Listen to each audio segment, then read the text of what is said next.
council meeting. I will call the meeting to order and ask Nicole to take roll call, please. Bodie, Here.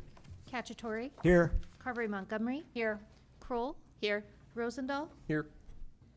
All right, please stand at your table for the Pledge of Allegiance. I pledge allegiance to the flag of the United States of America and to the republic for which it stands, one nation, under God, indivisible, with liberty and justice for all. I will read our civility statement. Before we begin tonight's meeting, we pause to orient ourselves to the kind of civic life we are here to practice. Civility, as we understand it, is not politeness, etiquette, or agreement. It's an inner disposition rooted in recognizing the equal human dignity of every person present, including those with whom we sharply disagree. Each of us is responsible for how we speak, how we listen, and how we conduct ourselves. We're not responsible for controlling one another's views, reactions, or conclusions. This space belongs to all of us. We will speak honestly, refrain from demeaning or coercing one another, and remain present even when the conversation is difficult. By holding one another in view as persons rather than obstacles, we sustain the trust that makes shared civic life possible in Urbandale tonight and beyond. All right, is there a motion to approve the agenda? So moved. Motion by Kroll, Second. second by Bodie. Discussion, please vote.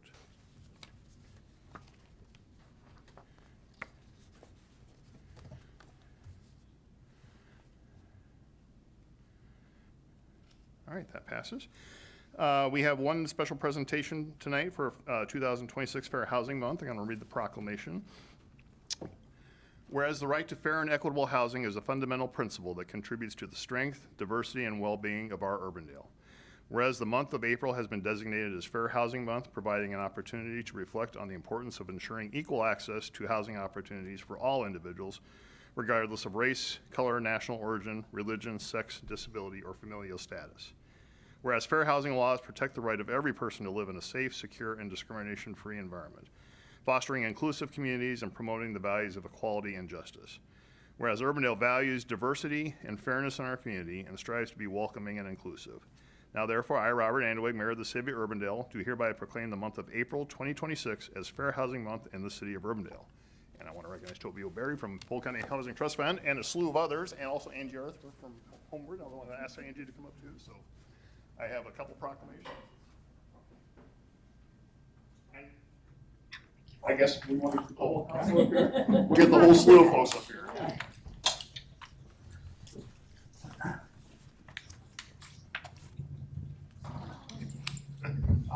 We like a crowd. Yeah. Okay, I'm gonna have everyone move one step to your left, one big step to your left. Big, okay, 2 steps to your left. Bigger step. Follow you. Okay, 1, 2, 3. Okay. Yep. You. Thank you. Either of you or both of you want to say something? Yeah, happy to. Yeah, would you send that?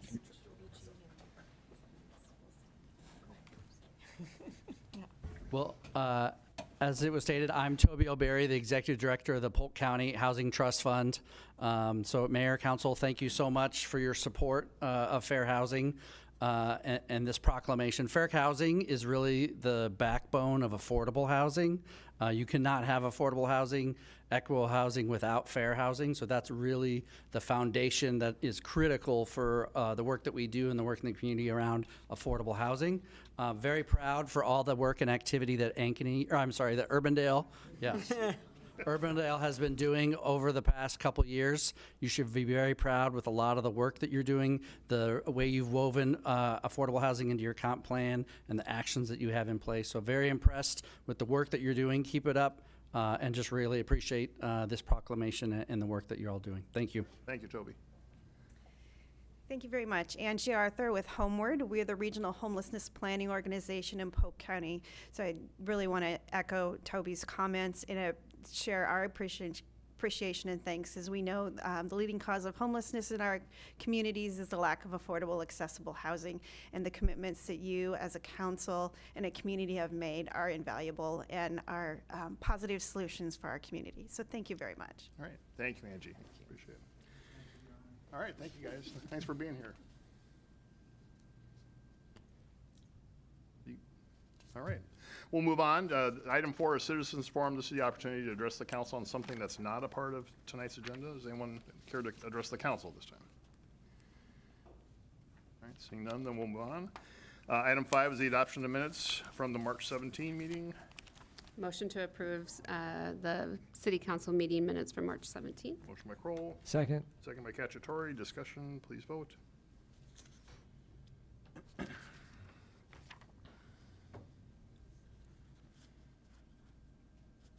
That passes.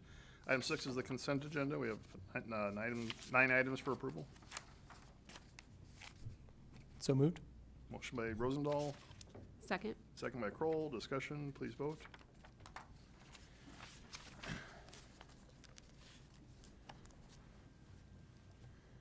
That passes. Moving on to public hearings.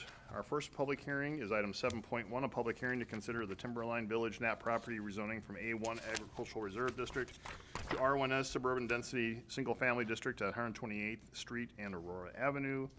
The public notice was published in the March 20, 2026 Des Moines Register, and ask for any objections to that notice is published. There were none. Is there a motion to open this public hearing?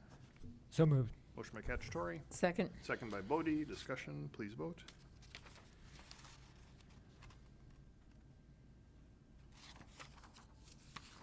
That passes. And to introduce the item is our Assistant Community Development Director, Christy Bales. Christy? Very good. Thank you, Mr. Mayor. Tonight's public hearing is on the acreage that I'm going to highlight here in that box. We're at the southwest corner of 128th Street and Aurora Avenue, right across from the Webster Elementary School, Jeff Harm Park. At the end of last year, you had a request to rezone about 34 acres to R1S from A1, which is our agricultural reserve district, to R1S. Same request, different parcel. So this is the 36-acre parcel at the corner. The property, our A1 district, is our least dense district that we have. It's a 20, if you were to subdivide it, a minimum requirement is 20 acres in size. The setbacks are much larger, not something that they want to pursue. They actually want to carve off part of this that you'll see in a future preliminary plat to accommodate some single family development in that western parcel that you saw at the end of last year, along with this property. So the Forward Urbandale Comprehensive Plan designates this property as mixed residential. That description of mixed residential is included in your staff report. However, at this point, they're just going to take a corner of that for single-family detached housing. When they get to developing the rest of that property, we'll need to see the preliminary plat in accordance with the R1S district, but that's not under consideration at this time. The rezoning does not change the comprehensive plan designation. That will stay there. If the rezoning is approved, a preliminary plat would come through. The rezoning, staff is recommending approval of it, as well as the Planning and Zoning Commission, subject to a set of conditions that you have both in your staff report and the signed conditions in your packet. Those were signed in advance of this public hearing. So staff and P&Z both recommending approval, subject to those conditions that you have listed in the staff report. Stuart Ruddy is here this evening representing NAP Properties. Paul Clausen is here this evening representing CEC, the engineer for the project, for the preliminary plat and that sort of thing. I'll take any questions you may have first, and they can answer any others I can't. All right. Thank you, Christy. Any questions for Christy at this time? Well, I do want to understand something better. In the comp plan, it's mixed residential, correct? It is, yes. And yet this R1S has 70-foot widths and, 8,000 plus square feet lots.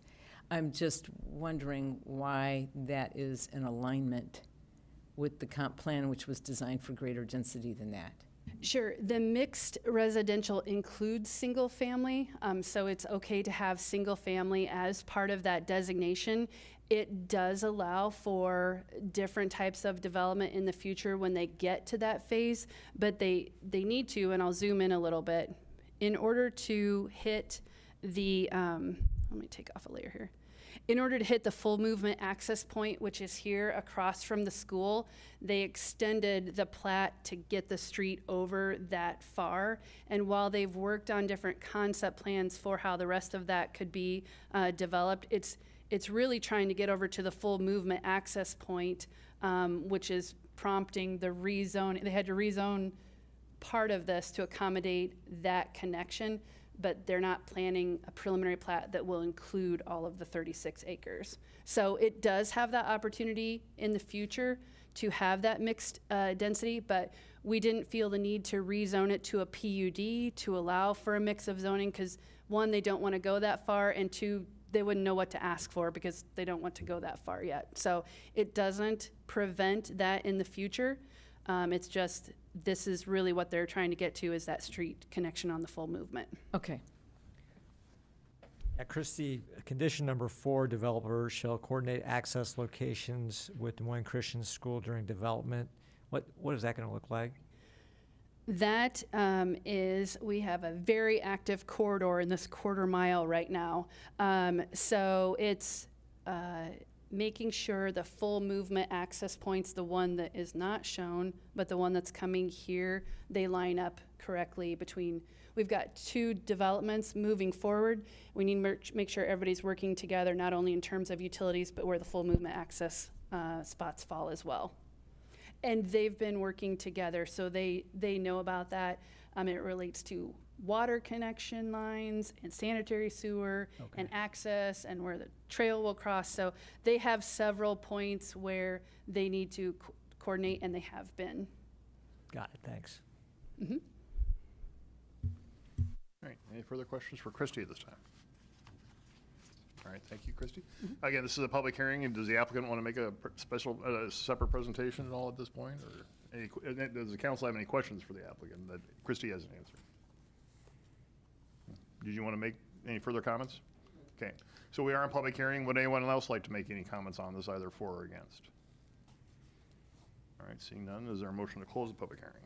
So moved. Motion by Kroll. Second. Second by Bodie. Discussion, please vote.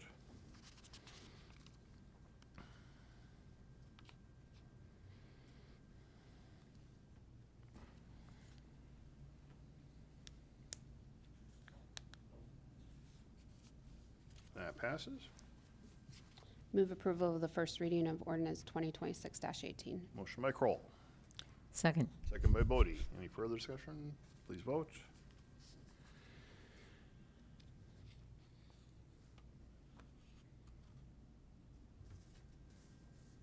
That passes. All right, thank you. Item 7.2 is a public hearing and consideration of bids for the 2026 sewer lining program. The public notice for this was also published in the March 2026 Des Moines Register. Any objections to that notice is published? There were none. Is there a motion to open this public hearing? So moved. Motion by Kroll. Second. Second by Rosendahl. Discussion, please vote.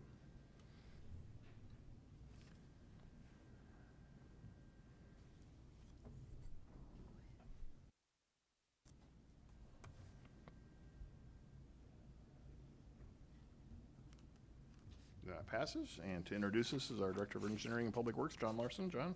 All right, good evening, Mayor, members of the council. Yep, this is our bids for our annual sewer lining program. So back on April 1st, we did receive 6 bids on this project. We're recommending the low bid from HydroClean in the amount of $551,715.30 be accepted. The bid was just their bid was just slightly over our estimate. Our understanding is just with the fuel prices jumping recently, it went a little above our estimate, but again, very close to our estimate. So we're looking to line a total of 14,200 feet. 12,450 of that will be in Urbandale. The remainder will be in Windsor Heights. The 2 sewer districts will be funding this project, and we're intended to be done by the end of this calendar year. And just kind of where the work will occur on this map here, we've got 86th Street here, Meredith Drive here, so it's all south of Meredith Drive and east of 86th Street. With that, I'd be glad to answer any questions. All right, thank you, John. Questions? What's the timing on this for the area that's already affected by the Meredith closure? What do you mean? So, your 6, area 6. That's just, Area 6 is just north of Douglas, and 1 is still south of Meredith. It won't get close to Meredith. Oh, okay. They're west of 70. Sorry, I wasn't understanding the question. Yeah, So yep. the two projects should not impact each other. And again, way this works is they just have their equipment there, they line the sewers and then move on to the Okay. next piece. So it's kind of a rolling project. Thank you. Okay. Any further questions for John? All right, if not, we are in public hearing on this item. Would anyone like to address the council on this item? Seeing none, is there a motion to close this public hearing? So move. Motion by Bodie, Second. second by Cacciatore. Discussion, please vote.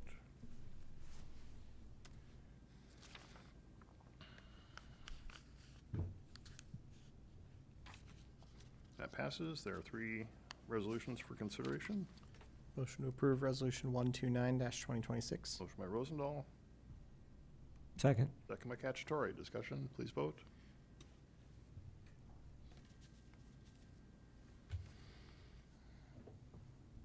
That passes. Motion to approve Resolution 130-2026. Motion by Rosendahl. Second. Second by Cacciatore. Discussion, please vote.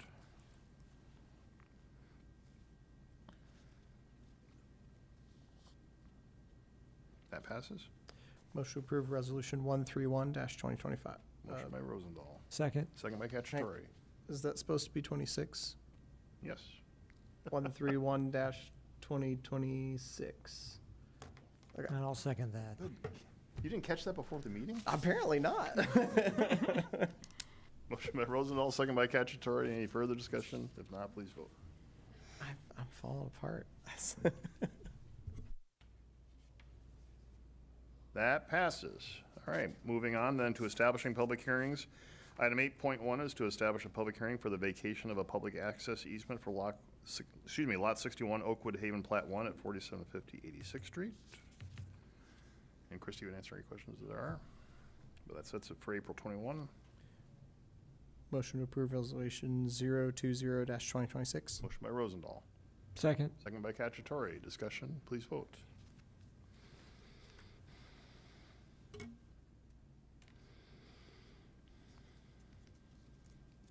That passes. Item 8.2 is to establish the public hearing for the fiscal year 26-27 operating budget of April 21, 2026. Move approval of Council Letter 8482. Motion by Kroll, Second. second by Rosendahl. Discussion, please vote.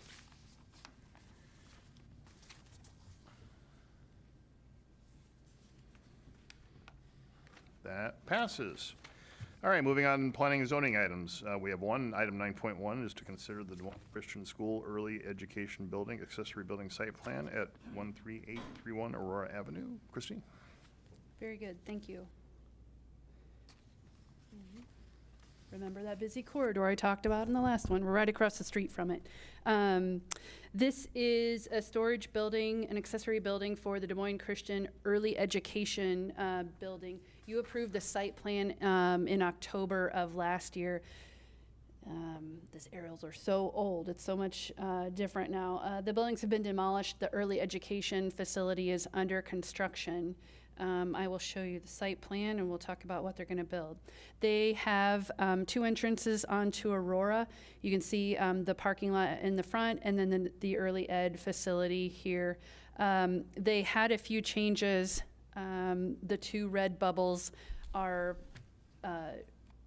just some site changes that kind of we wanted to log so that we had the official version. But there's actually a new building that's being planned on the site in the playground area. And you can see it here. It is no more than 12 feet tall. It's 12 by 24. It meets the separation from the building itself. And staff recommended approval subject to the conditions that you see in your staff report, as did the Planning and Zoning Commission last week. Nate Frangie is here from Forge Solutions to answer any questions you may have. I'll take any questions you may have first. All right, thanks, Christie. Any questions on this item for Christie? Is that just going to be sitting directly on the slab? I'm assuming that's concrete, just directly on the slab there, or? It has to have a foundation. I think that's currently being discussed. I don't know if it got resolved yet. It's a commercial building, so it's either a slab or a footing we'll get that in the building code. Okay, got it. And, I smile because it's been discussed. okay, got it. And with that, so since it's going to be on a permanent, we'll Yes, say, yes. foundation, because I have a tough shed, so I know, like, there's there's like a steel frame or whatever that it sits on, and so then there's some clearance underneath. Does that mean that there's still going to be clearance, or is it going to be like flat, no access underneath? Nate, do you want to field this one? Yep. Okay.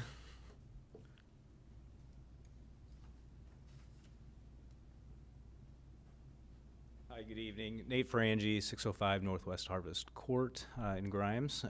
So to your question, that will sit directly on the slab. So it will be raised slightly as far as the floor is concerned, but attached to the slab. Does that answer your question? Yeah, because I like rabbits live under mine. Yes. So that's just my thinking of like, I just want to think about, like, especially when it's in a playground setting, like, is the under access basically cut off so Correct. that you don't There have will like a be no kid crawling access underneath? Okay, sounds good. Yep. That's all I got. All right. No other questions? Thanks, Nate. If there are no other questions, is there a motion? Motion to approve Council Letter 8541. Motion by Kroll. Second. Second by Bodie. Further discussion? If not, please vote.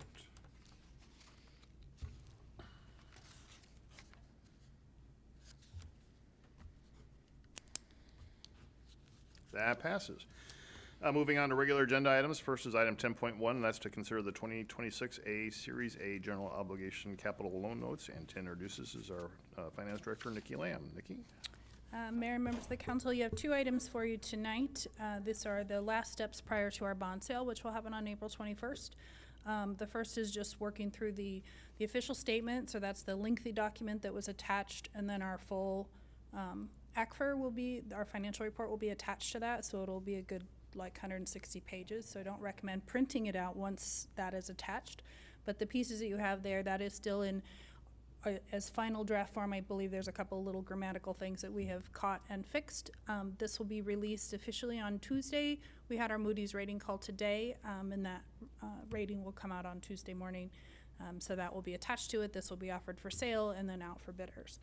So we will receive bids on that, and that item will come to you on the 21st for that piece of it. And then the second part is the dissemination agreement with Piper Sandler. That just means they do all of our posting to put all of our financial reports and things like that that we're required to report to the national database, which is called EMMA, up to that system. So they take care of that for us to get everything uploaded, because it has to be attached to every single QSIP of every single maturity of every single bond, which is far less than it used to be. We don't have that many outstanding, but they have to go through and do that for us. So that's with the dissemination piece. So that's the two items on for tonight. All right. Thank you. Any questions for Nikki?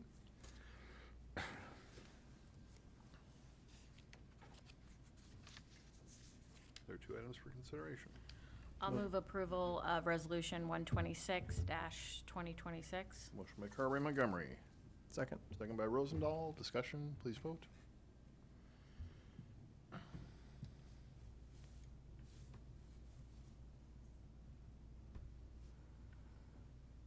That passes. And I'll move approval of Resolution 127-2026. Motion by Carberry Montgomery. Second. Second by Rosendahl. Discussion, please vote.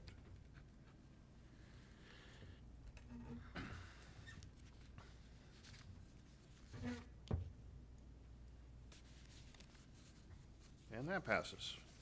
Item 10.2 is consider the grant application for the Community Catalyst Building Remediation Program. And to introduce this is our Economic Development Specialist, Ebony Woods. Ebony? Good evening.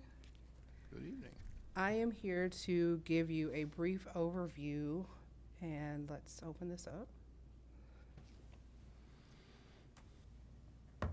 Okay, so a brief overview on the IEDA Community Catalyst Grant application that the Economic Development Team, in collaboration with Community Development, Engineering, Parks and Rec, and the City Manager's Office, would like to submit to rehabilitate 7025 Douglas Avenue. So as you know, the master plan has a clear direction for the Douglas corridor to transform from a pass-through area to a destination district. And at the center of that effort is 7025 Douglas Avenue, which is a well-known community landmark. We all still call it the old Dairy Queen. As a reminder, this building is a part of the just over 2-acre assemblage that was purchased and acquired last summer, fall, and that we see as the future downtown plaza area. So what are we talking about doing? A full building rehabilitation. The building envelope needs to be fully restored. This includes replacing damaged siding, roofing, windows, and doors. The exterior will be upgraded with a cladding system that fits the building character and scale, and then it also will improve its durability. On the west side of the building, we see a walk-up service window being added to support the pedestrian use we want in this area. There's deteriorated concrete that must be replaced to correct grading and drainage issues, and then of course enhancements to see outdoor seating areas, green space, and to again improve walkability to that area, specifically to the plaza, future plaza itself, and then parking opportunities. On the interior, again, full rehab. So that includes a full HVAC replacement, the installation of a grease trap, updated utility systems, insulation, upgrading the employee and customer bathrooms, making them ADA compliant, and then redesigning the floor plan, counter space, and seating area to support customer service. Can I just stop? You Was there absolutely ever a can. grease trap before or not? No. Okay. No, the building doesn't have a grease trap, and it doesn't have installation currently since they were only open 6 months out of the year. So it does not currently have one. So why are we doing this? Well, 7025 Douglas Avenue is probably downtown Urbandale's most recognizable and historic building. Again, we still all call it the old Dairy Queen. During the development of the downtown master plan, the consultants and stakeholders consistently identified this building as a top priority for revitalization. Selecting this building is strategic and community driven. As one of the first visible reinvestment projects within the big node, as we all know that name is going to change, we're not sticking to it, rehabbing this building is positioning it to catalyze additional private development and serve as a model for how strategic rehabilitation of these structures can anchor district-wide transformation. The downtown master plan identifies the need for small-scale retail in this area, and as we all saw at the block party in October of 2025, the community wants it in this area. So why this grant? The Community Catalyst grant, the Community Catalyst Building Remediation Program assists communities with the redevelopment or rehabilitation of buildings to stimulate economic growth or reinvestment in their communities. I'm gonna back up just a quick second because I forgot to mention that last bullet point where we are estimating this is gonna cost a little over $332,000. Sorry. The Catalyst grant can provide up to $100,000 in grant funds to assist with these types of projects. One of the primary challenges with a building like 7025 Douglas is the gap between the cost of the rehabilitation and the building's current condition. So the Catalyst grant will help bridge that gap, making reinvestment financially feasible. It also allows the city to accelerate the implementation of our adopted plans, such as the downtown master plan, and it shows a proactive step and demonstrates progress in a very visible way. The Catalyst grant is a proven program with a strong track record across the state of Iowa. Communities who have utilized it have successfully transformed their underutilized buildings into active, productive spaces that have led to private investment. This grant would assist in delivering on a key priority to our community, that same old thing that people keep asking for, bring back the old Dairy Queen.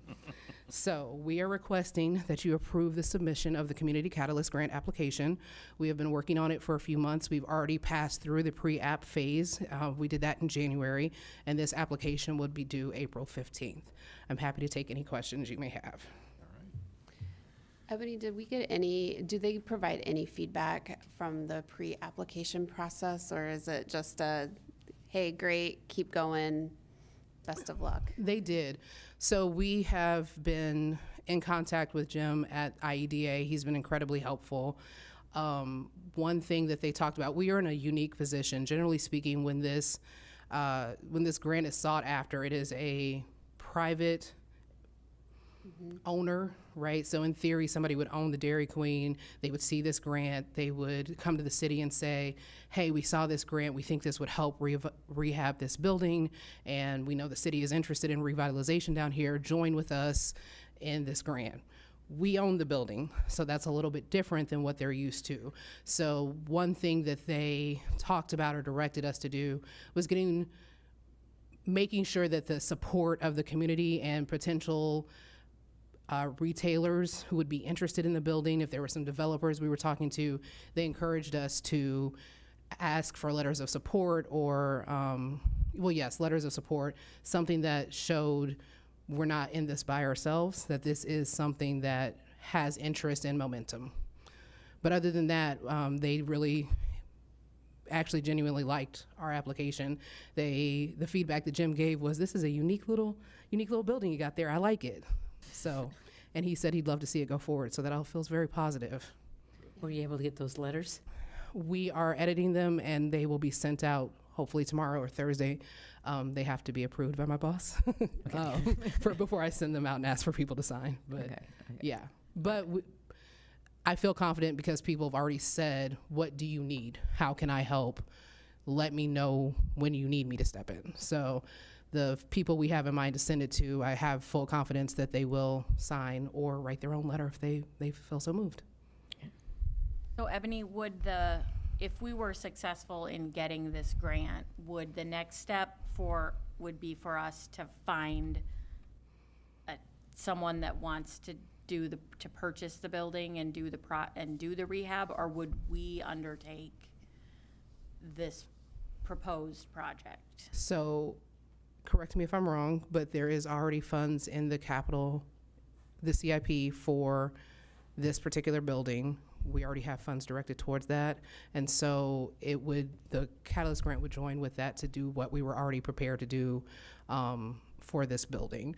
It would be brought to Occupy Ready. So past white box, but literally somebody could walk in and start their business is what we have planned for. And then the final structures, fixings, furniture, permanent fixtures, when we have somebody who wants to occupy and retail out of that building, they would help with those final touches. Does that make sense? Yeah. Does that answer your question? Yeah, this is exciting. I guess my other question is in what was attached here. You know, it shows project examples in some pretty, small towns in Iowa, which look great, but has this been used in larger No, it is. Well, yes, it has been used in some larger areas. I think in this scenario, people would call it Des Moines, but we're Urbandale. We're us. You know what I mean? We're our own we are our own very mighty suburb and city. I think that the issue really isn't our size. It's more so the project itself. Generally speaking, I think the examples I submitted, they're two-story. That's where we're incredibly unique, even beyond us as the city owning it. Generally speaking, it's a two-story building and there's some sort of housing component, and we don't have that. That was something else that in the application process, the pre-app and what we're working on now for the final application, that is something that we have worked really hard on, is creating the narrative that supports, even though there isn't a housing component, that will come later based on what we have in our downtown plan. So did I answer your question? Yeah. I mean, I just see the examples, and we're a little bit bigger than Atkins. We are. But again, we're Urbandale. I know, we're strong and strong proud. and mighty. Yeah. Any other questions for me? Any further questions for Ebony? All right. Thank you. Thank you, Ebony. With that, is there a motion? I move council letter 8545. Motion by Bodie. Second. Second by Cacciatore. Further discussion? If not, please vote.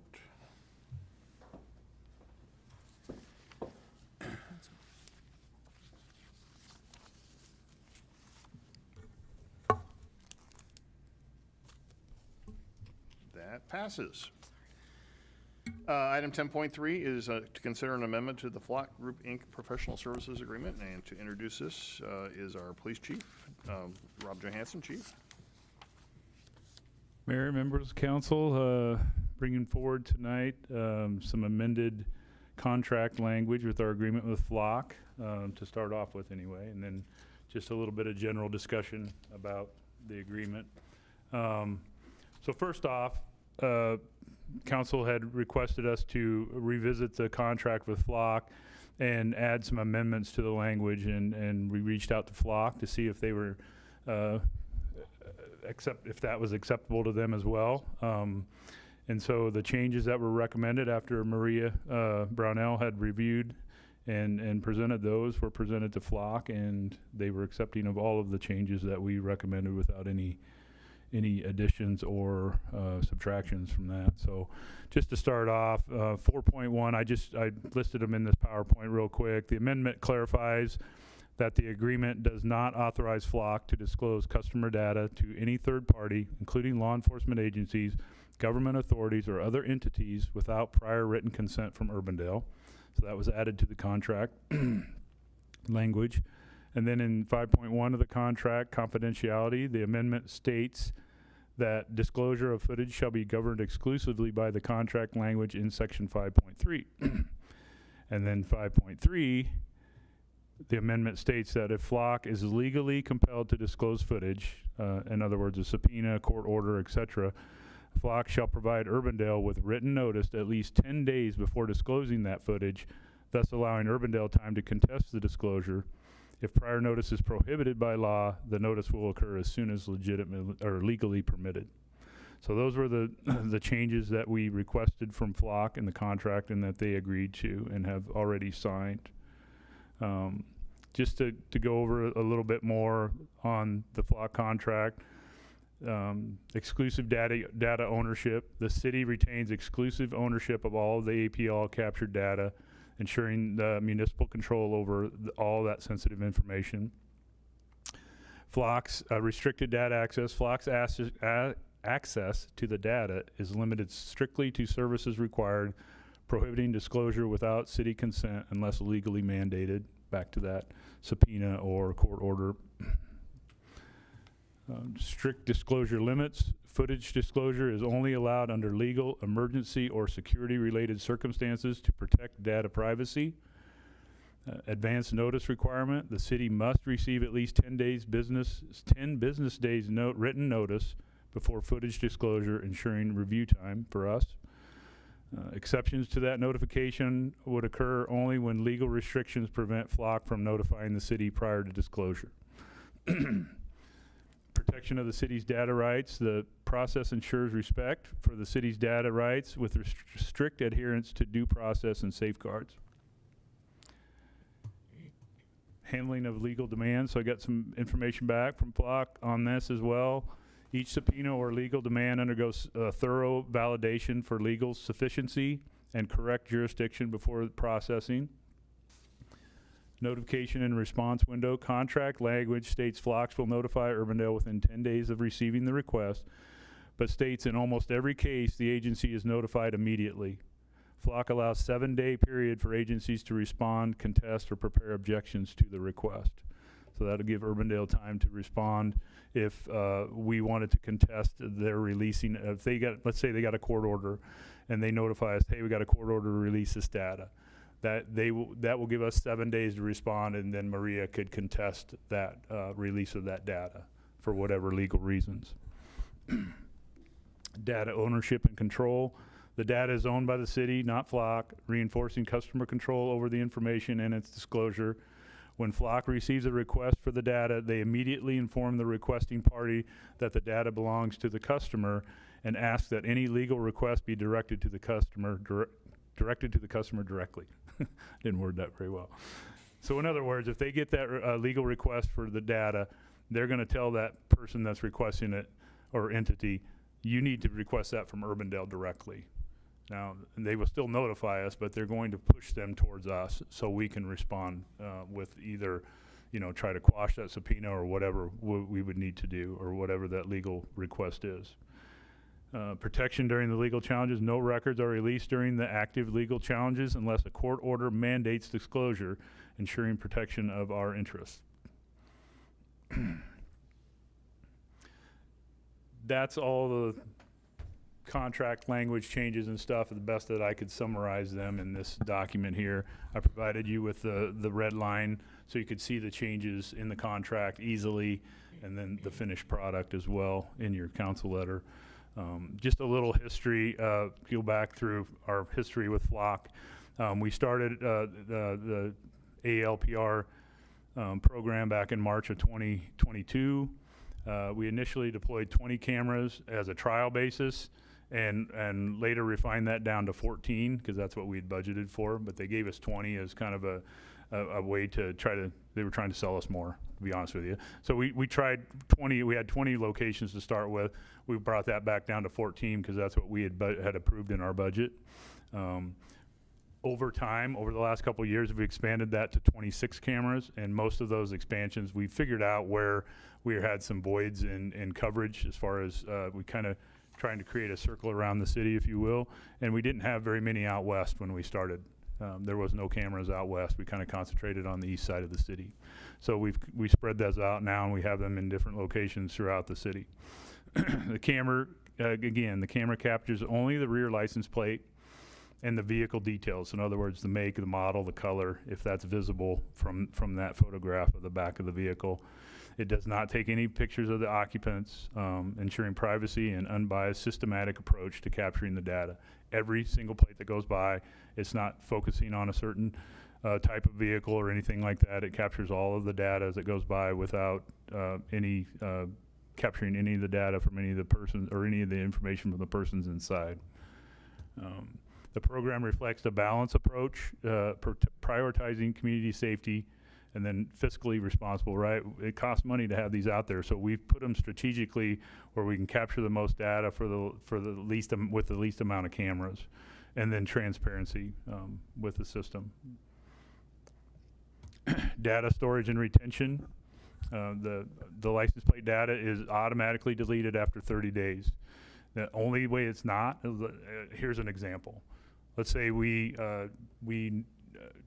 determine that a vehicle was involved in a robbery, and we follow up and we arrest that person for the robbery. We use Flock to identify that vehicle. We don't want to lose that because we had a court later, right? And they're going to say, well, how did you know it was my client or whatever that was in that car, or that was his car or was there at that time?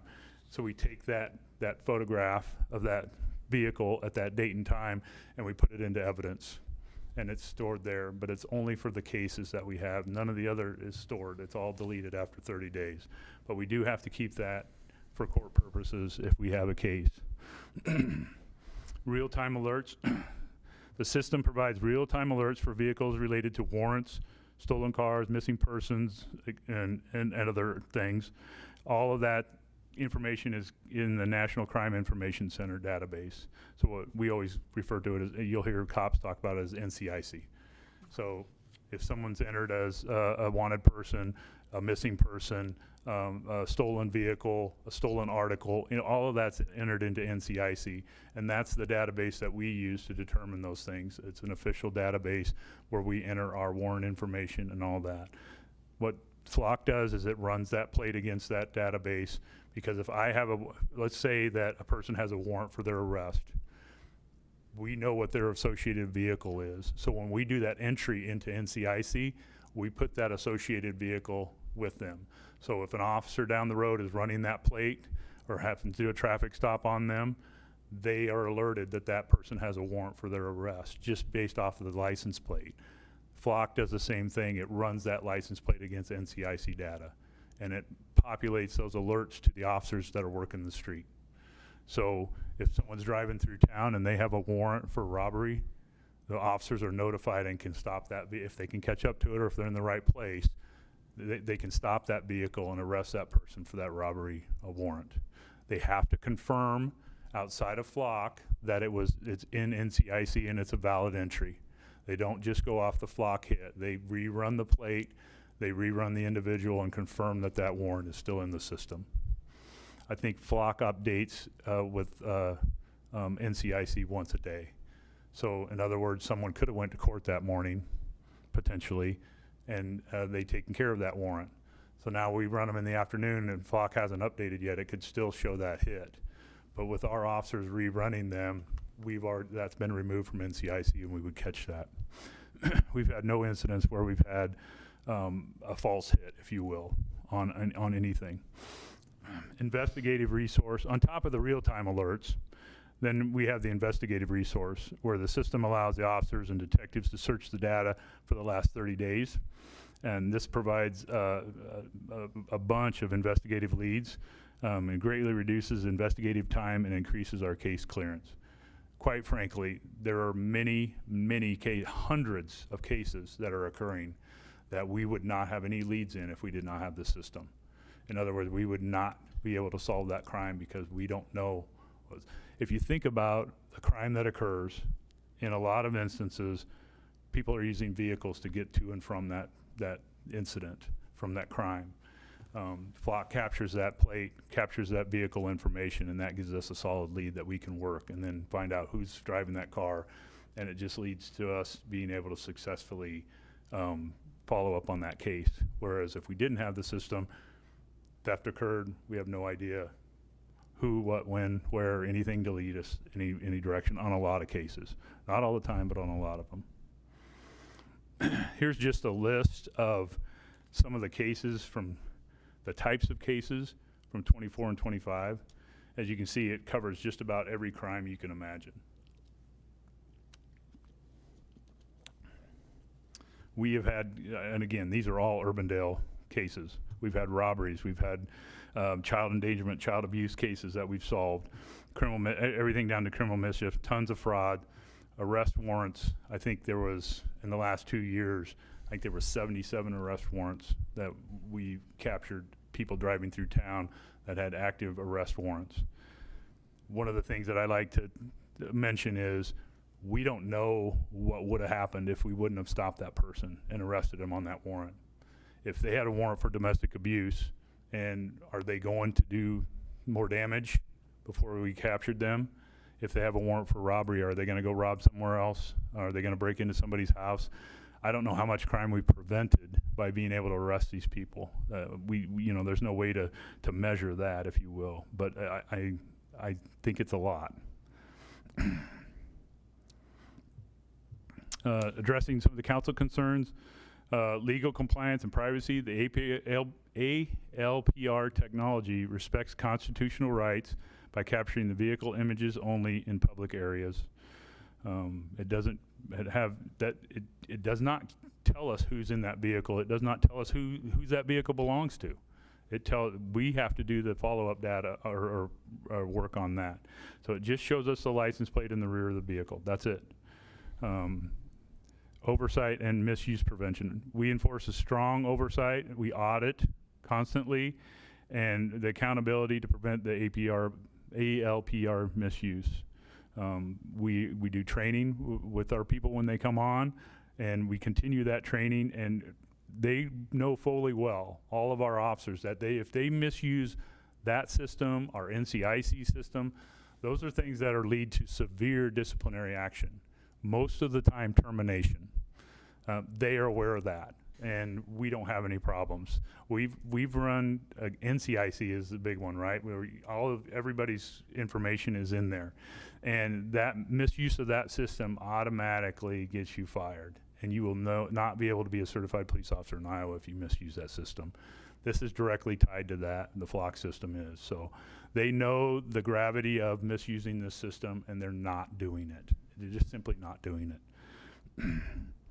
Officer training response. We manage numerous sensitive databases. Again, I mentioned NCIC. Our records management system at the police department has far more data and personal information than Flock has. And we deal with that, and our officers are in that system every single day. And we audit it. We make sure they're not misusing it, using it for their personal reasons or anything else. We constantly are surveying those systems to make sure there's not any misuse of them. Again, back to the consequences for doing that. But we have a lot, I guess the point I'm trying to make is we have a lot of systems outside of Flock that contain heck of a lot more data and personal information than Flock contains. And we have managed those systems for years and never had any issues. Just a little bit on, we wanted to get more information available to the public so they understood what these cameras do and what they don't do. So we created a landing site or landing page on our website that provides an overview on how ALPR cameras work and details how the police department utilizes the cameras. Inside of that landing page, there is a link to what Flock calls a transparency portal that if you click on, or Flock help us develop, that takes you to that page, and it provides more information about how many cameras we have out there, how many vehicle license plates are being read, all of that. And at the bottom of that transparency portal, there is a link to an Excel spreadsheet that shows the searches for the last 30 days and the reason for them. So you can go there, and we've obviously taken out some of the data, so you know, but it shows the reason, it shows the number of searches, and it shows the reason for the searches that the officers are required to put in there. They are required to put a reason in for the search. The reasons are restricted to basically UCR, Uniform Crime Index of crimes: burglary, robbery, drug use, child endangerment. You'll see the list when you look at it. It's pretty obvious, as these are all criminal, that basically it's the reporting index that we use to report our crime stats to the FBI. Same list. At the bottom of that at the bottom of the landing page, there's also links to 2 Flock articles. One is on privacy and ethics, and it gives a lot of information on how Flock protects people's privacy and the ethics that they use to ensure that happens. And then there's also an article linked to how they are not sharing information with Immigration and Customs Enforcement or any branch of DHS, any of the agencies that fall under DHS. They do not have agreements with them, and they're not sharing that information with them. And I just linked it to that article because it explained it better than I could by creating it myself. So overall, just a quick assessment. Enhanced crime detection, the ALPR technology has significantly improved the detection of active criminal actions within the city. That's back to these alerts that are coming out to the officers as they're out there on the street. And we're stopping stolen cars, we're stopping people with warrants, we're finding missing persons. We recovered, over the last 2 years, we've had contact with 8 missing persons on this system. The two that I'd mentioned were 2 juveniles from Minnesota. We got them recovered and returned them back to their parents. The others are people that were entered missing by their families. We made contact with them. Sometimes it's on a missing person. They want to be missing a little bit, and they're adults, so they're allowed to do that. So we assess that situation, make sure they're not in danger, and tell them, hey, you're entered in the system, and get a hold of your family and that kind of thing. Report that back to the agency that entered them in the system so they can update their records. Operational efficiency, the system generates increases the development of investigative leads on reported crimes, resulting in enhanced case clearance and solvability. Back to that, where a lot of times if we didn't have this, we would not have a lead to even get started on. I'll give you a recent example of that. Stu Hansen's Dodge had several sets of wheels and tires stolen off of cars. Someone went out there and jacked up vehicles in the parking lot and stole these expensive rims and tires off the car, $30,000 worth. And he had nothing to go on. And we found the vehicle using Flock. And not only did we clear that case, but we cleared a case for Greg Young down in Indianola. Same thing, he went down there and stole rims and tires down there. They had no idea who had done it. And we cleared that case. That's just one example of where we would never have solved that case. So a business in Urbandale, we recovered $30,000 worth of property for them. And that's just one of hundreds of examples. The Flock ALPR system operates within constitutional requirements supported by strong policies and procedures. And again, constant auditing and monitoring. And it's proven public safety value. It is a vital tool with documented success, and I can give you specific example after specific example if you want them. Jump ahead here to the next slide. Some additional questions. So every one of you should have this document that was provided by Flock this afternoon, and a citizen had wrote in and had several questions or comments about the Flock system, and that document helps answer them better than I probably could in a lot of those. But I did try to, I got on here and had been working on this well, because I didn't know if they were going to get back to me. So there was an article that Flock had used data access settings without permission that broke state law. That was out in California, the article was referencing. The settings are controlled by the agency, 100%. And as I read that article, I don't know all of the details about it, but I would hazard a guess that the agency, if you dug down deep enough, was responsible for the settings. We're responsible for the settings on our system, not Flock. So if the settings are not set to the right, what you want for your community or for the state law, that falls back to the agency. They didn't do their job, and they didn't set the settings up or on that. Flock does not control that at all. They leave that all to you to decide who you want, what the settings are, and what you want to share. And there was another, the second one was an article referencing agencies using vague search reason or no search reasons when they were doing their logs. We have a set criteria that I talked about for the UCR code where you have to put in that reason why you're doing the search. You can't leave it blank. You can't freehand it. You can't do any of that. It is a set criteria, and it's based on the crimes that you have to be investigating in order to do a valid search in that system. Lack of transparency on internal system logs. This appeared to suggest that Flock is somehow manipulating the data or not being forthcoming with information from their search logs. I'm unaware of any issues, and the statement does not cite any specific instance where this occurred. To my knowledge, Flock's never manipulated or provided false data on search logs. If someone wants the search logs for an agency, they provide them. I've never seen anything contrary to that, and it's addressed in that document that I provided to you as well. And then there's the next one was the Flock's poor management of data security vulnerabilities, and it referenced some, I don't know, some article where they were saying that Flock's didn't have very good security or something, and that is addressed very well in this document, way better than I can address it. The only, if you recall, in the memo that I wrote you back in January, there was an accusation that Flock cameras had been hacked into.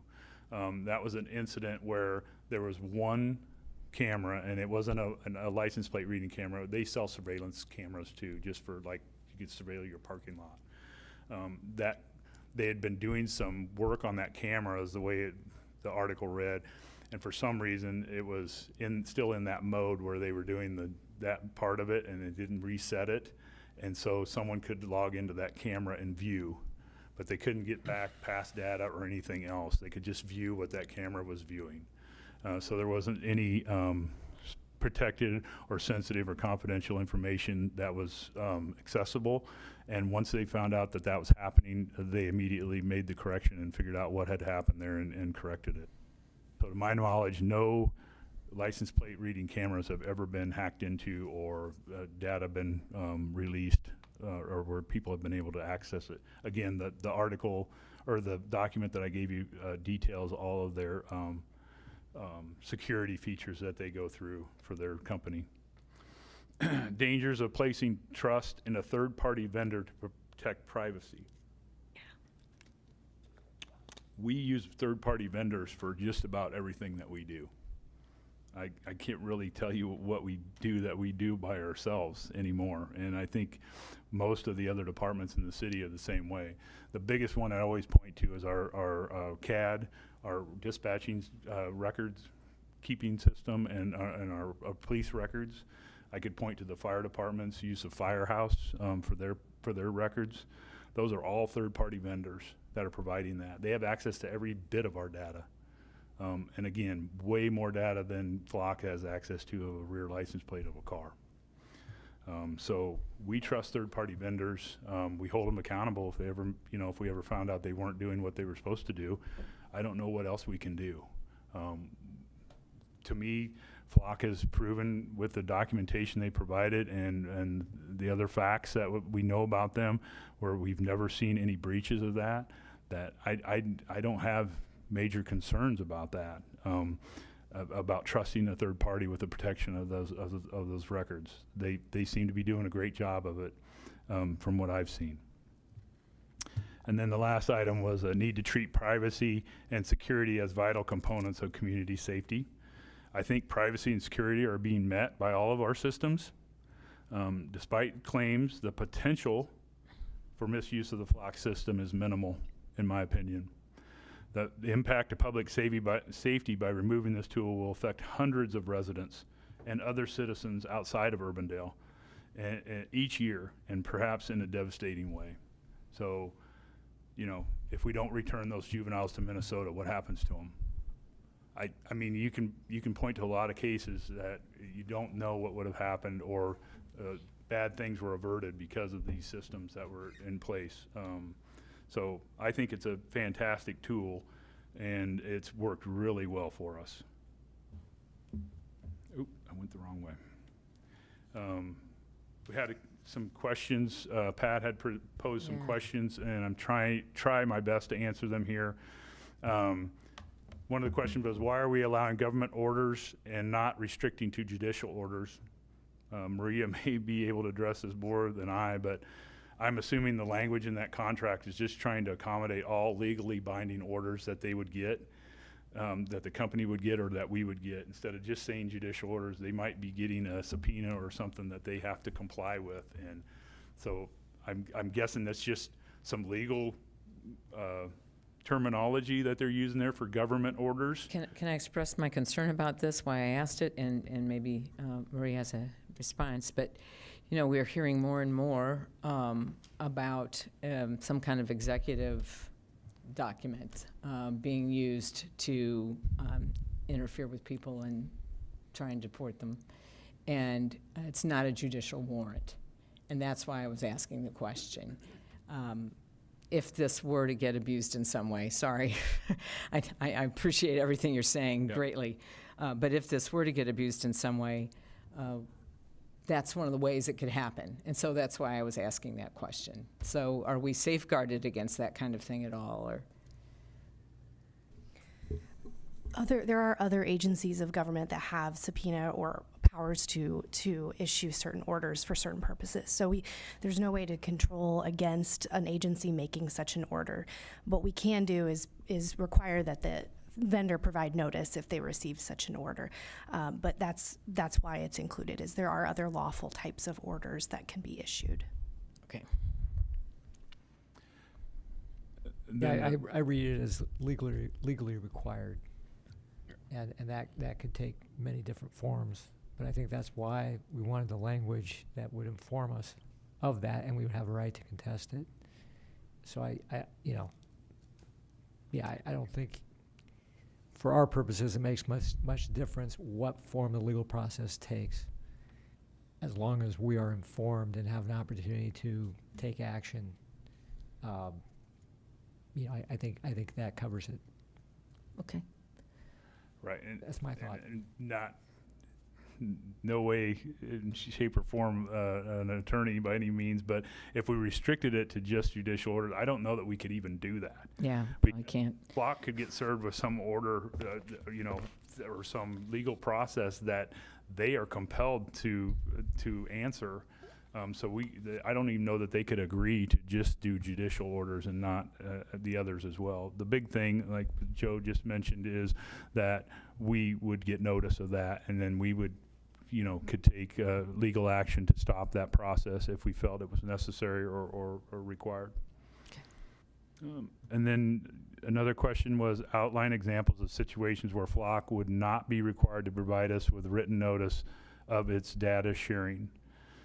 there are court orders that would go out that require non-disclosure, because they're investigating, maybe they're investigating me, and they don't want to tip their hand that they're doing that. I know it happens a lot of times in the banking industry and things like that, where they're doing money laundering investigations.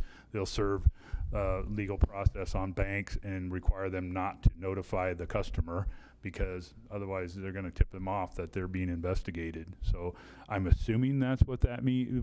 It would be something along those lines. I don't think there's a strong possibility of that ever happening, but I guess the potential is always there, but that's the only example I could think of. Or maybe a grand jury investigation. I don't know. The grand jury is right, where it's secretive, yeah. right.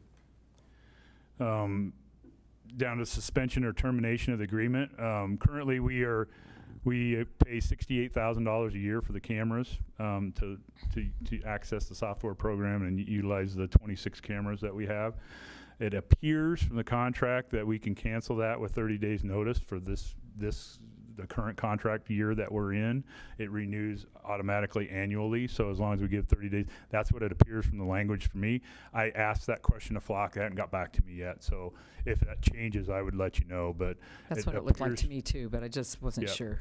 And if I'm just looking, and I didn't check in with Shanda, but when they bill us, but I think we signed that contract originally in August. So to me, that's the start of the contract. So we probably renew around August every year. So if it was going to do it, we'd have to do 30 days before the end of that, that 1 year period or whatever. That's the way I looked at it. But I got that question into Flock, and I'll let you know if that's different than what I presented So it's not here. just 30 days notice period, it's 30 days notice before the renewal? In other words, once we're in for 11 months for sure. Well, we'd be paying for 11 months. Yeah. Yeah, that's the way I read it.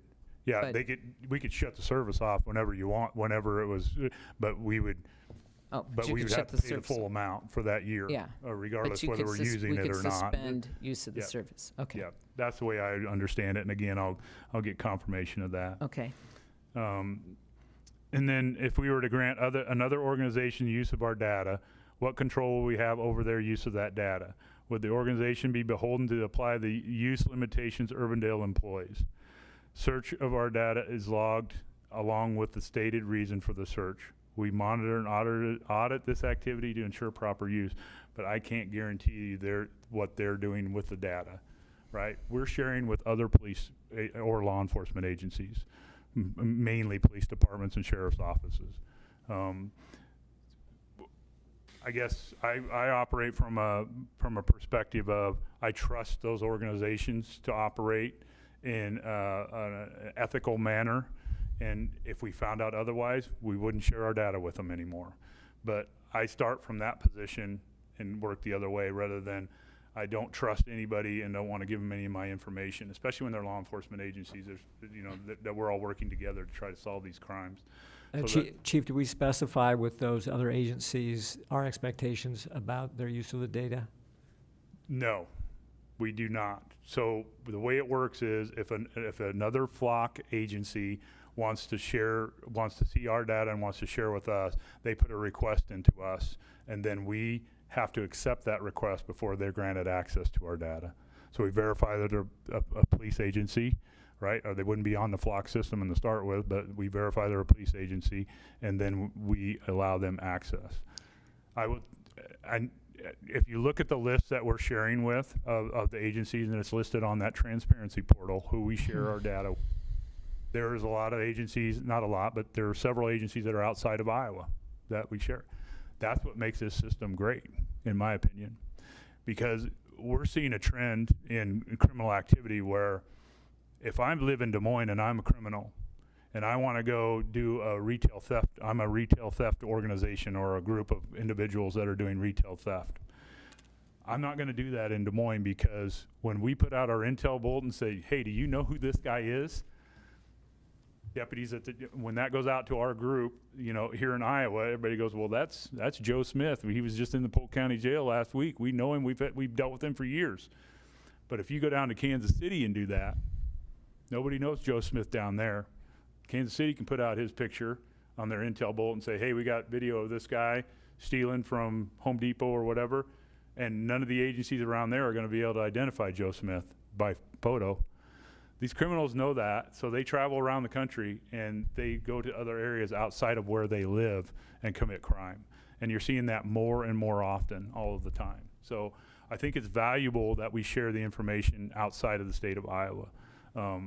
It could very easily, let's go back to this Amber Alert that just happened out of Waterloo. Now that was not solved by Flock. It was solved by a phone.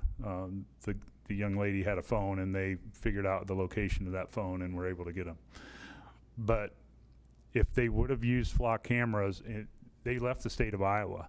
So if you're not utilizing that national search for that plate, and if that community would have had Flock cameras, then they would have never known where that young lady ended up. So I think that's the value of being able to search outside of this area, because crime and things that happen go way beyond the border of our community, let alone the border of our state. So I think it's a valuable part of the system and what makes it so effective.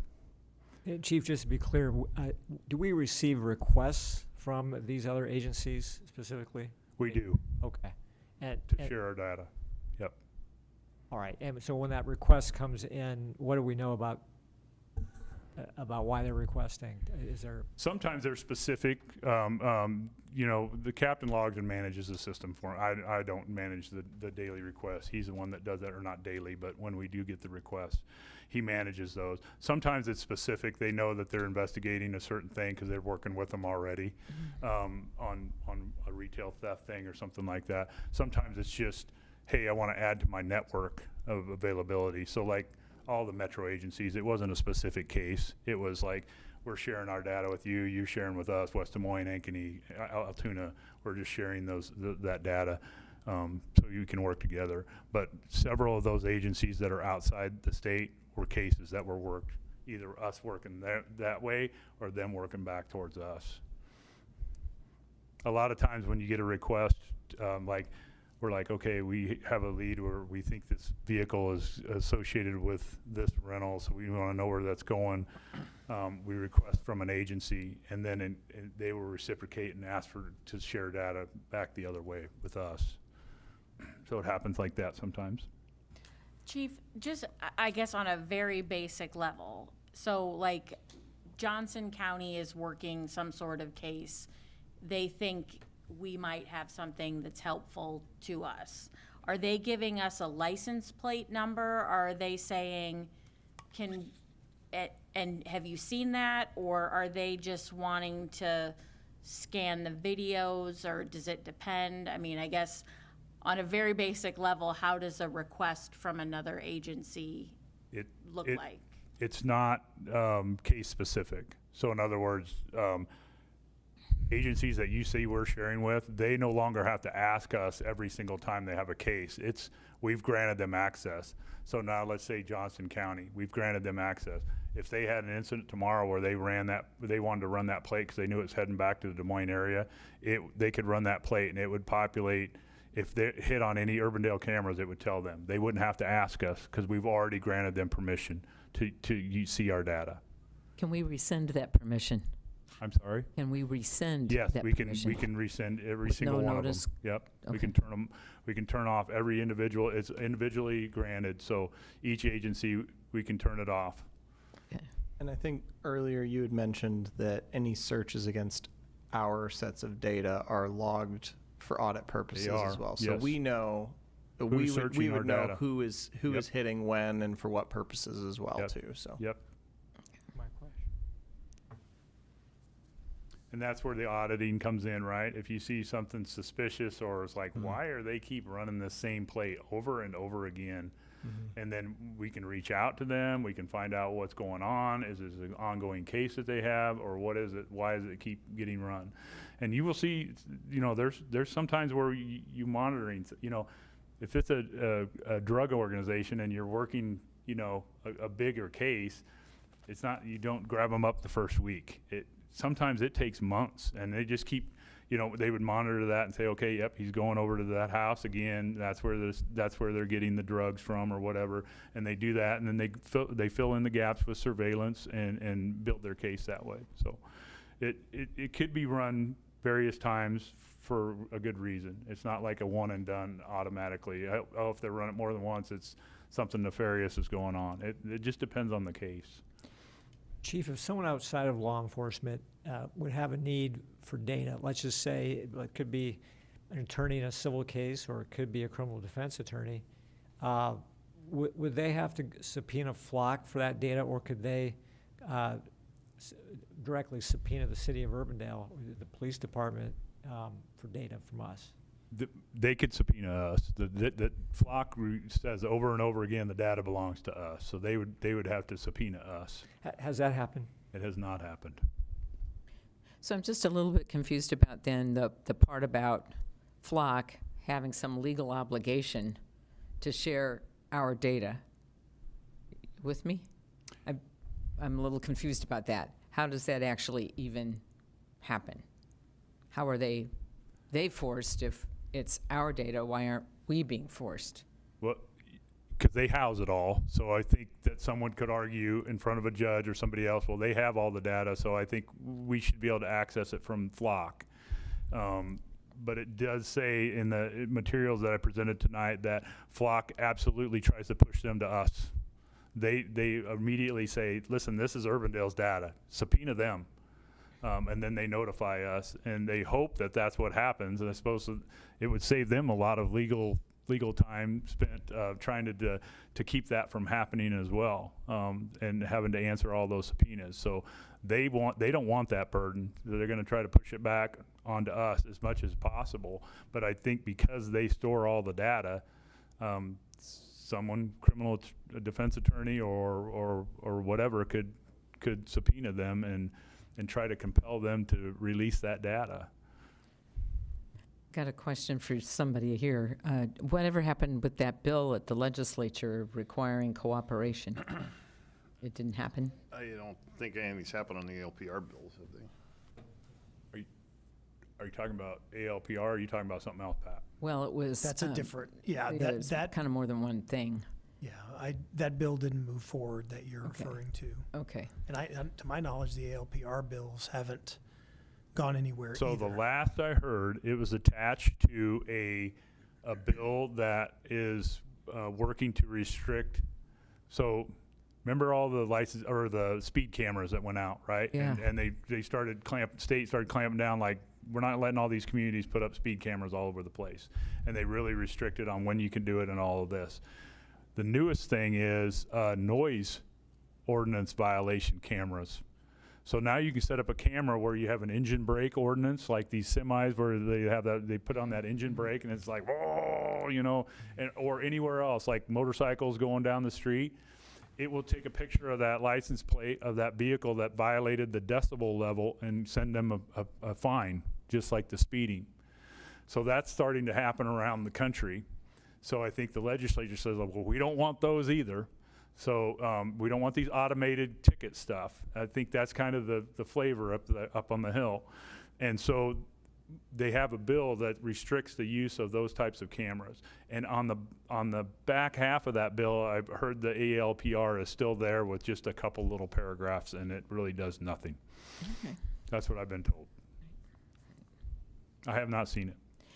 So one last thing, you mentioned that Flock does not in any way cooperate with DHS unless something happens and they're legally forced to. Right.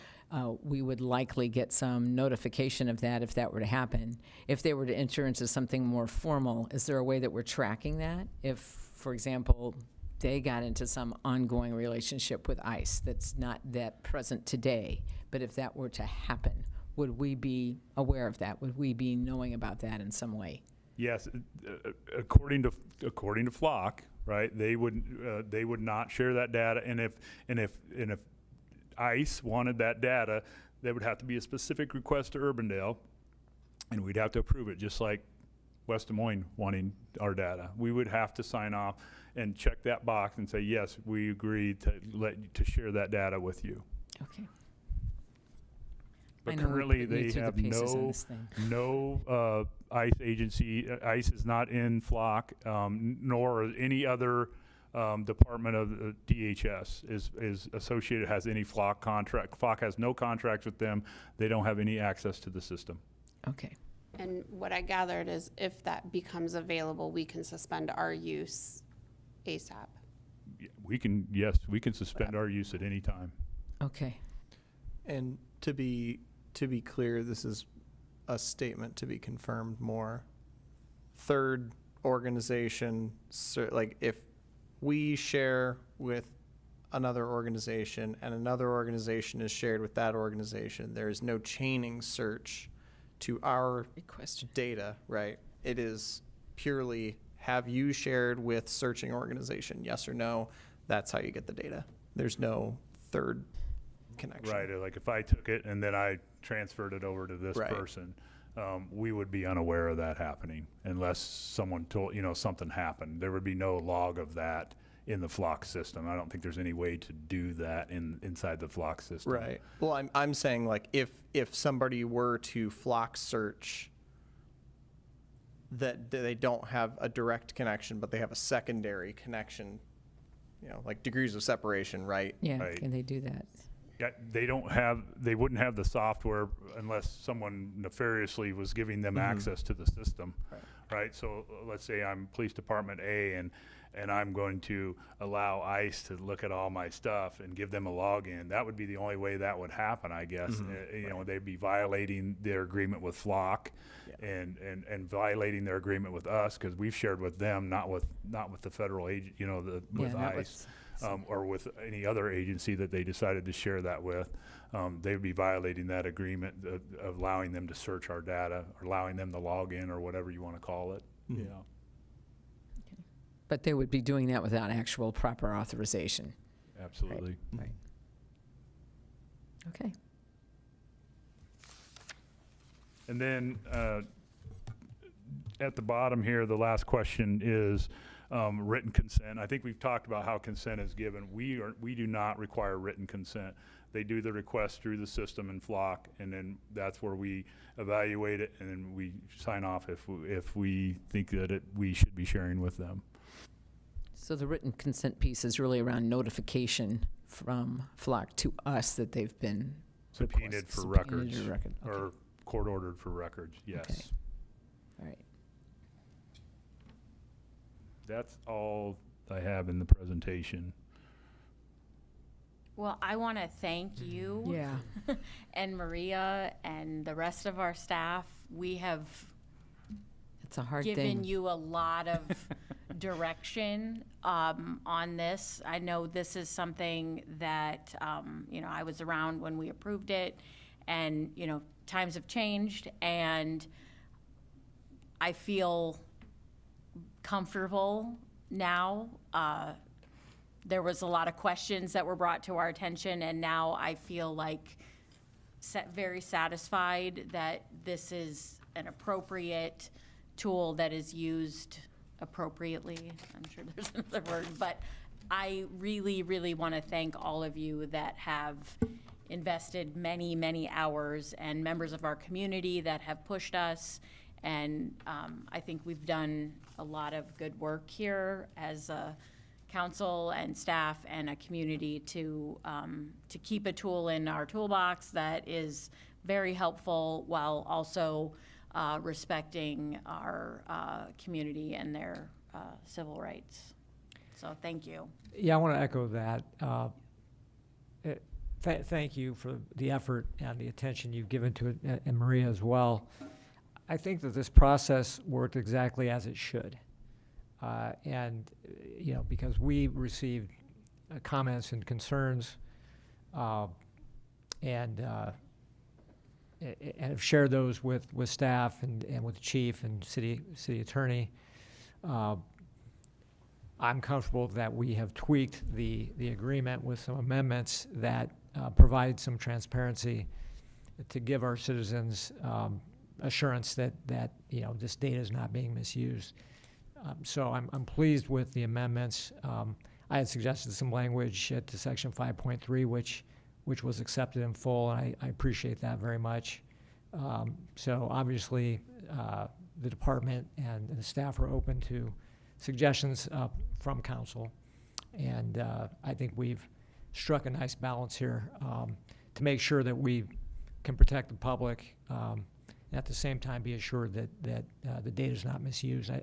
I think the benefits far outweigh the risks. And so I feel really good about it, but I appreciate all the time and attention you've given to it. Thank you. I obviously need to be echoing all of those gratitudes to the staff, to you, Chief, and then to the citizens as well. We have some very caring and concerned residents, and that matters a lot, and I'm grateful to them. I do think it's important that we kind of keep monitoring this. Absolutely. And I just want to explain a bit myself here, which is we're not in normal times. And if we were in normal times, we would not have done this, had to have this level of scrutiny. And it's not, and I want to make it really clear, it has never remotely been a lack of trust in our Urbandale Police Department. That's never been on the table. So I just really thank you all very, very much, and I wish we lived in more normal times. Right. Yeah. And I think this presentation in this meeting, having it, if anybody has any concerns, pointing people to go back and watch this meeting and watch this presentation and get some of these details and look at the transparency portal and get some of that information, I think is going to be really, really valuable for folks too. Could we put a link to this on the transparency portal? I mean, it might be a good idea. You can, yes. Yeah. Yep. That'd be really great. We can put it on our landing page, Yes. a link to this meeting. Yep. Thank you. One, and this is not agreement specific, but I think it would be something valuable. We talked about the network effects of sharing the data and things like that. When we think about data privacy and security and things like that in my field, we typically are going we typically err toward the path of least privilege access. I understand the network effects here too of having some of that value. And just kind of seeing some of the list of agencies that we have sharing access, it might be very valuable for us to just, as an organization with policies in place, just think about what does an expiration of access look like. Even let's say we grant someone access and 10 years goes by and they never do a search. Do we even need to maintain that, or do we say, a year has passed, you've done no searches, if you want to have access again, just request it, and then we can talk about it, right? I don't have a problem with that. We can implement something like that in our policy, that we, when we do our audit, that we audit those agencies and see who's actually using our data and who's not, who makes the most sense to continue that with, and then they can always ask again if we turn it off. So I don't disagree with that at all. I'll add that to our policy. Excellent, thank you. It pays to have a tech person on the council. And a couple lawyers too. Yeah. Chief, the only question I have, and thank you again, and Maria, thank you for diving so deep into this, but are other agencies doing similar things to what we're doing? Do you know? Have you heard of any The deep dive into this? No. Okay. Well, some Just to be honest, no. Are we requesting amendments to their flock agreements? I don't know if that's. I've asked all of my cohorts in the metro, and everybody's like, what? And it was brought up at several different cities. Clive, I know a couple others where they had some comments from residents and things, and they reviewed what they were doing, and they were okay with it as well. So no one has turned flock away or turned off their cameras in and around the metro area. So they all seem to be very comfortable with it, and I'm telling them that we're going through this and doing these things, and they've already went that route, but I don't know that they went to the extent that we did, but I'm good with that. And good things came out of it, as you mentioned, the landing page, the transparency portal, revisiting our policies and tightening those things up. Those are all good things. I can tell you that during in-service, we had in-service January, February, March, a third of our people in each group. I told them in no uncertain terms that we make one mistake with this system and it's going to be gone. That's the priority that this has been given by the council. So they're on high alert to make sure that they're using it as well as what we already normally do. But I stressed the fact to them that we cannot have any missteps with this system and protecting this data. Thank you. Thank you. Thanks, Chief. Yep. With that, is there a motion? Since I asked the most questions, motion to approve Council Letter 8527. Motion by Bodie, Second. second by Rosendahl. Further discussion? Please vote. This is pretty dead here. Is this information that we were given tonight being forwarded to the folks that sent us emails? It would be good if it could be. We don't have it. We don't have it electronically.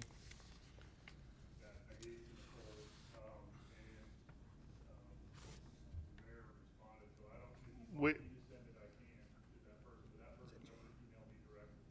I had actually two people write me about it, so I can get it to them.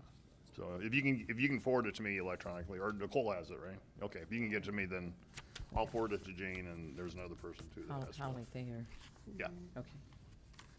All right, that passes. Again, thank you again so much, Chief and Maria, for diving so deep into that. All right, we will move on to our last item, and that's item 10.4 is to consider the bids for the 86th Street Trail project. John? Yep, so this is the bid tabulation for our 86th Street Trail project just outside of the building here. So back on March 25th, we received 9 bids on this project. We're recommending the low bid from Howery Construction in the amount of $180,458.00. That also includes alternate one, which alternate one would include any repairs to our irrigation system if that happens to get damaged while we're building the trail. Their bid was approximately $8,000 or 4% less than our estimate. So we'll be building a 5-inch PCC trail. That'll be either 8-foot or 10-foot wide, and it's approximately 1,550 feet in length, and be completed by the middle of September of this year. So just kind of where we're at. There we go. So here's City Hall. So we've put the new trail in across on the south side of Douglas. So we'll pick up from that, and we'll remove the existing sidewalk, and we'll have a 10-foot trail on the west side of 86th Street. And then as we come through, call it the north side of Colby Woods Parkway, extended here, Colby Parkway, be an 8-foot trail that ties back into the trail system that brings you into the Charles Gabus Memorial Park and into the rest of our Colby Woods trail system. Sweet. So with that, I would be glad to answer any questions. I think there was some conversation specifically around where we have the sign and the bus shelter. Correct, yes. Is that somewhere where like the trail's just gonna squish down and then come back out, or what's the story there? The bus shelter stays where it is. The sign will be removed. And then as part of a remaster plan of our campus, then we'll work on a new sign. Gotcha. But yeah, we did not want to narrow it down, and as we talked during the CIP process, that sign's seen a lot of changes over the years and could use an updating. It's a refresh. Awesome. All Move right. approval of Council Letter 8485. Motion by Kroll, Second. second by Carberry Montgomery. Discussion, please vote.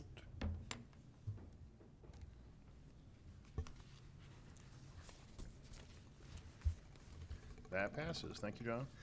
All right, city manager's report. Yeah, I'm going to give extremely condensed remarks tonight compared to what I was planning to do. But no, that's all good. I actually appreciate that vote. But just a quick update on the special census. The hiring freeze in the federal government is apparently over. We've been notified by the Census Bureau that we can get in the queue for special census. We've had one call already, and we have a few more discussions to have internally. So that's the good news. The bad news is it's going to be next year before the actual census will take place and the count will occur. But that's okay. That's still okay. There's still a lot of money on the table. But I wanted to update the council where we were never on the naughty list, but I guess we're off the naughty list that we didn't deserve to be on. A lot of work to do here in the next couple of weeks, but we'll give them a date. There'll be action from the council And then we will have to prepay the estimated cost, and so there'll be more information forthcoming. But wanted to share that we just freed up one of the action items for discussion in Washington, D.C., so we'll have some capacity that we were planning to spend on that. We'll be able to talk about some other things. That's all I have tonight. Are you open to ideas? Well, we're working on the similar a similar piece of information that we did last year. And Zip code? Well, the zip code will be on the list, and we'll bring that. We'll share that with the council and have the council approve that in between now and the DC trip. All right. And you might want to mention, we've had some discussions. David's had a great idea as far as maybe tweaking the existing law in Iowa to find an alternative to not having to do a special census. So that would save not only Urbandale, but other cities in the future, tons of money in the future. So by working off of census estimates versus actual special census numbers. Right. That's a great thought. Whether we can get that done and not do this special census is looking somewhat bleaker than it was, but we continue to reach out. The mayor and I continue to reach out and are having conversations as recently as last week about that. But even if that doesn't pass now, it's still, I think, something that the legislature should take under, because there's, with all due respect to the process, people don't want to do these jobs anymore. Hiring the people is extremely difficult, and people don't want to provide the information anymore. And so it's just, things are different, things have changed in that regard. So, and millions of dollars are spent, millions of dollars in the state of Iowa are spent just so that a city can have a number that we could tell you within 1 or 2% accuracy one way or the other what that number is. It doesn't seem like, when money is tight and we could use, the estimates for both the road use tax fund and the sales tax, local option sales tax proceeds, it doesn't seem like that level of investment is a good one. Yeah. It's just the way it's always been done. So we're working it, but we'll just have to see, unless the mayor's got a surprise announcement here in a minute. I don't. All right, Blake? I mean, the only thing that I had was thank you to everybody for the work on the ALPR agreement and everything like that. I think just generally this meeting is a good overview of like the important things that go on locally about tax levy and where does that money go, and we're doing sewer linings and we're doing public safety and we're doing all these things. So yeah, no comments. Okay. Bridget? Had our monthly DART meeting today. We approved our budget there. So that was a long time in coming and a lot of meetings. So happy with that. And we are moving forward with, we're going to be interviewing some candidates for the CEO position, and my hope would be that we would have someone hired by the end of the month. Amanda's last day, I believe, is May 9th. So hopefully there'd be a little bit of overlap. Maybe not. Is it public information how many applicants you've had and how many you're interviewing? I don't. You don't know? Okay. All right. So I'm going to err on the side of caution. Caution. So, but it is moving forward very quickly because we are at a very important time. They are moving full steam ahead with the implementation of the new network in the middle of June. So there will be all new signs throughout the whole metro, and they have to take down all the old signs. And there will be Saturday night bag removal situation going on, I think June 14th. Yeah, so they have to take the plastic bags off of 900 bags overnight. So, but yeah, lots going on, but all in the right direction right now. Good. All right, thanks. Pat? Just wanted to give you a preview of our Lunch and Learn on April 14th in part, and I want to thank David for helping to get that set up. and Nicole and all those folks. But we're going to have Katie Doss from the Sustainable Iowa Land Trust to give us a presentation.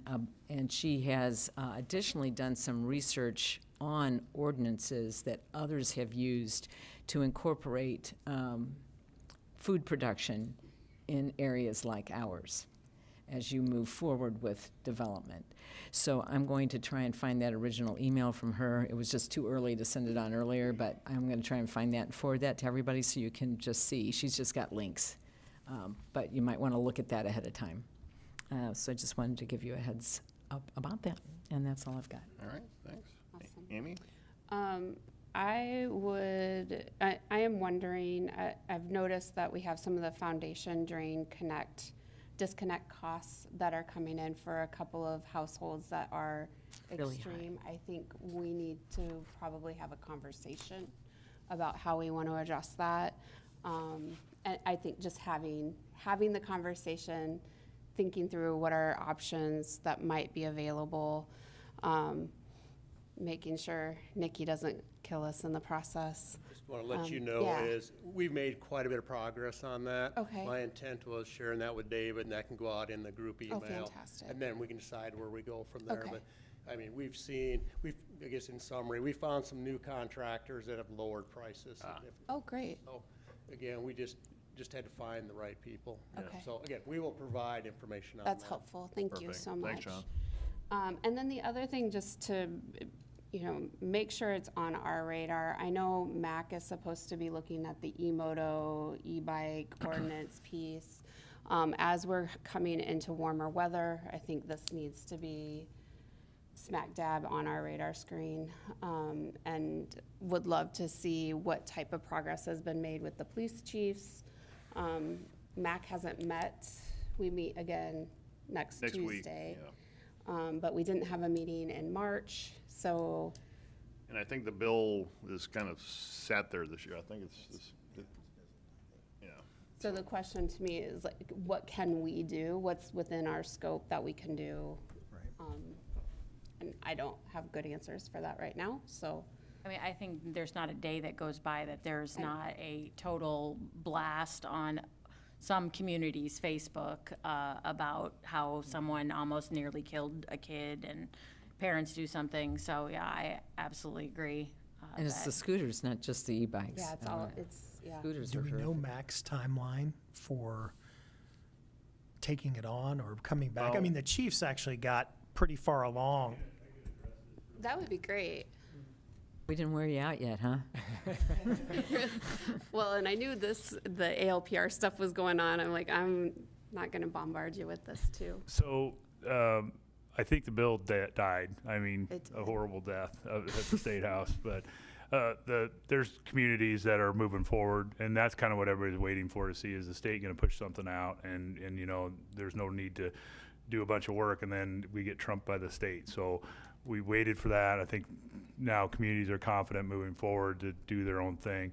The police chiefs group presented that draft to Matt, got some input from them. So communities are kind of taking that and running with, trying to stay very similar, but running with their own versions of it a little bit, if you will. So I got some examples that are moving through Ankeny, Clive, and some other places that I can put something together and bring it in front of you guys and have you take a look. Okay. That'd be great. Thank Okay. you. So I'll maybe mention it. I need to visit with Mayor Clark anyway about MAC for next month and Great. see if we can. But we do have, if it's obviously the legislature won't do anything, we have the ability to step in pretty quickly if we need to. Yep, we can put an ordinance out there that does restrictions. I will tell you up front, Enforcement. pretty hard to enforce. Yeah. So, speed limits or anything like that, it's like the size limits, there's so many variations out there, it's crazy. So I think we got to take a simple approach, I think is what some of the other communities have done, and just said, nothing over, instead of even looking at size, just saying nothing over, driving over 15 miles an hour on the trails or something to that effect. And then we address it as we start having problems, we go address it. But it makes it difficult to enforce. I think we can give you. You're on the trails, so, we're not on the trails a ton, especially not doing speed enforcement. And then you got young kids, so it's like, what do you do with a 10-year-old when we get them in violation of a city ordinance? Are you going to write them a ticket, or are you going to... so there's a lot of options that have been discussed with the chief, so I'll bring back some options for you guys to look at. We'll go from there. Great. Thanks, Chief. Thank you. That's all I have. Joe? I think most everything's been covered. I do want to thank the staff for doing a review of our insurance, the insurance we require in agreements, because that was something that I'd expressed some concern about. I don't know if we've looked at our vicious dog agreements, but that might also be something that we could take a look at if we're doing very many of those. Other than that, I just wanted to, kind of reiterate, public safety weighs heavily on my mind in this role, and so I appreciate again everything that the police chief, Maria, David, all of you have given attention to this issue so that we can keep the public safe without betraying our principles. So I'll leave it at that. All right. And can I shout out a thank you from our orange budget card? Thank you very much. Just a couple things that I'll sum up on. First of all, for the Metro Coalition call that we had this morning, I know Annika was on that yesterday too, so I saw her there, so she can chime in if I misspeak anywhere. But two things. One is we'll bridge that library amendment that you had noted. It sounds like that whole thing is probably dead at this point. So I hope so. I don't want to be in charge of the library. But. yeah. So I don't. This sounds like, excuse me. It sounds like that's probably not going anywhere. The elephant in the room still is property tax, and it's still anybody's guess really where we're going to land. It does sound, at least though, like Dawson and Nordman are speaking and going back and forth, because they saw them in the Capitol on Thursday going back and forth. So, this is the time, if it's, either this week or next week, I think we can, if we're going to see anything, and then again, everybody's predicting we're going to see something. It's just a matter of what, but that's the best intel we have right now, is that they're at least talking, and we'll see what happens. David, I don't know if you know anything more. Yeah, I was just going to say, from a high level, as we're weighing in, I think one of the important distinctions is whether or not the employee benefit levies get capped. If the consolidated general fund levy gets capped, I don't want to say that's not a problem, but it's certainly something that we can work with and we can address. And Nikki's done a lot of really good projections, and we have tools in the toolbox to do that. If it goes beyond that, it's going to be a problem. It may not be immediately, but it will affect service levels over time, even for cities that have been very financially good stewards of the property taxes. And the problem with these property tax bills generally is that everything that you've done right in your history, it's punishing us. It doesn't mean anything. So if your rate's $17 and you've spent money inappropriately over the years, or at a high level over the years, your growth is still limited the same as if your tax rate's $9.98. So it's just, from our standpoint, we're weighing in that reasonable things we can adjust to, but limiting those, especially those levies where we pay costs that we have beyond staffing levels almost no control over, and in many cases they're statutory contribution rates, and in some cases they're statutory contribution rates that we have a floor on, and we have 100% of the liability for increases. It is going to be more problematic. So we're doing what we can. All right. And with that, we're at the end of our agenda, so we are adjourned. Thank you, everyone. Have a great evening.